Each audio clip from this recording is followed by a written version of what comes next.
जो मुस्कुरा रहा है उसे दर्द ने पाला होगा, जो चल रहा है उसके पाँव में छाला होगा। बिना संघर्ष के इंसान चमक नहीं सकता, जो चलेगा उसी दिए में उजाला होगा। क्यों बचे संघर्ष से, संघर्ष ही तो जीवन की आत्मा है। जितना कठिन संघर्ष होगा उतनी ही शानदार जीत होगी। एक बार एक किसान भगवान से बहुत नाराज हो गया। किसान बहुत मेहनती था, बहुत मेहनत से वह खेतों में अनाज उगाता, उसकी देखभाल करता, पर अक्सर उसकी फसल खराब हो जाती। कभी सूखा पड़ जाता, कभी बाढ़ आ जाती, कभी तेज धूप तो कभी आंधी। कोई न कोई कारण बन ही जाता कि उसकी फसल खराब हो जाती। एक दिन वह किसान गुस्से में आकर आसमान की ओर देखकर भगवान से कहा, हे ईश्वर, आपको लोग सर्वज्ञाता मानते हैं कि आप सब जानते हैं, कहते हैं कि आपकी इच्छा के बिना एक भी पत्ता नहीं हिलता, पर मुझे तो लगता है कि आप छोटी छोटी बात भी नहीं जानते। आपको तो ये भी नहीं पता कि खेतीबाड़ी कैसे करते हैं। अगर आप जानते होते तो हर समय जो बाढ़, आंधी, तूफान आते हैं वो कभी नहीं आते। आप नहीं जानते कि कितना नुकसान उठाना पड़ता है हम किसानों को।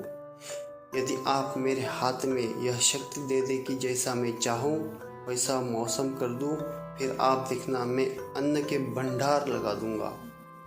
भगवान इस किसान के तीखे वाक्य सुनकर मुस्कुरा रहे थे और वह किसान के सामने प्रकट होकर बोले, मैं आज से तुझे यह शक्ति देता हूँ कि तुम अपने खेतों पर तुम्हारी जैसी इच्छा हो तुम वैसा मौसम कर दोगे।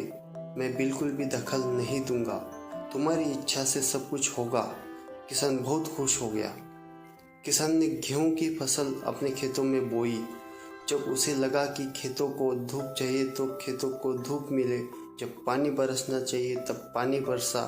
आंधी, तूफान, बाढ़ कुछ भी उसने अपने खेतों में आने नहीं दिया। किसान के खेत में इस वर्ष अच्छी फसल हुई जैसी कभी नहीं हुई थी।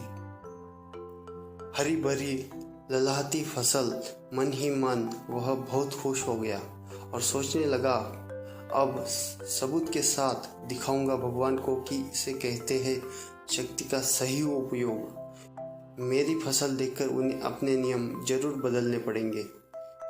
फसल कटने को तैयार हो गई। किसान बहुत उत्सुकता के साथ फसल को काटने लगा, पर जैसी उसकी नज़र गेहूं की बालियों पर गई तो उसने अपना सिर पीट लिया और वह रोने चिल्लाने लगा। गेहूं की एक भी बाली के अंदर गेहूं का दाना नहीं था। सारी बालियां अंदर से खाली थी।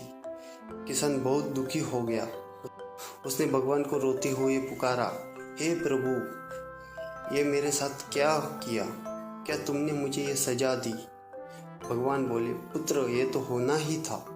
तुमने पौधों को संघर्ष करने का मौका ही कहाँ दिया। न तुमने उन्हें आंधियों से जूझने का मौका दिया, ना तेज बारिश से सहने दिया और ना ही धूप में तपने दिया।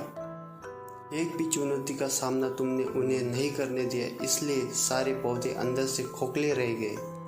जब आंधी, तूफान, तेज बारिश और धूप पड़ती है तभी पौधा अपने अस्तित्व को बचाने के लिए संघर्ष करते हैं और इसी संघर्ष से एक बल पैदा होता है जिसमें शक्ति होती है, ऊर्जा होती है, और यही ऊर्जा पूर्ति तेरे गेहूं के दानों की तरह जो नहीं फूटी। तूने उन्हें कठिन परिस्थितियों से गुजरने ही नहीं दिया जहां उनके अस्तित्व का जन्म होता। सारी बालियां इसलिए खाली है, इसमें एक भी गेहूं का दाना नहीं है। नहीं, क्योंकि तुमने अपने पौधों को संघर्ष कराया ही नहीं। याद रखिए, स्वर्ण में स्वर्णीय आभास तभी आता है जब वह आग में तपने, गलने और हथौड़े से पीटने जैसे संघर्ष से गुजरता है। कोयले का टुकड़ा हीरा तभी बनता है जब वह उच्च दाब और उच्च ताप की मुश्किल परिस्थितियों से गुजरता है। इसी तरह यदि हमारी ज़िंदगी में कोई संघर्ष ही ना हो, कोई चुनौती ही ना हो, हम भी गेहूं की बालियों की तरह खोखले रह जाएंगे। कोई अस्तित्व ही नहीं होगा हमारा। विपरीत परिस्थितियाँ, चुनौतियाँ, समस्याएं हमें और अधिक निखारती है। यदि जीवन में कठिन परिस्थितियाँ और चुनौतियाँ आएंगी तो घबराना मत, बल्कि सामना करना, विश्वास करना कि आप और अधिक निखर हो जाओगे और अधिक मजबूत बन जाओगे। किसी ने कितना सही कहा है, जिंदगी जीना आसान नहीं होता, बिना संघर्ष कोई महान नहीं होता। जब तक ना पड़े हथौड़े की चोट, तब तक पत्थर भी भगवान नहीं होता।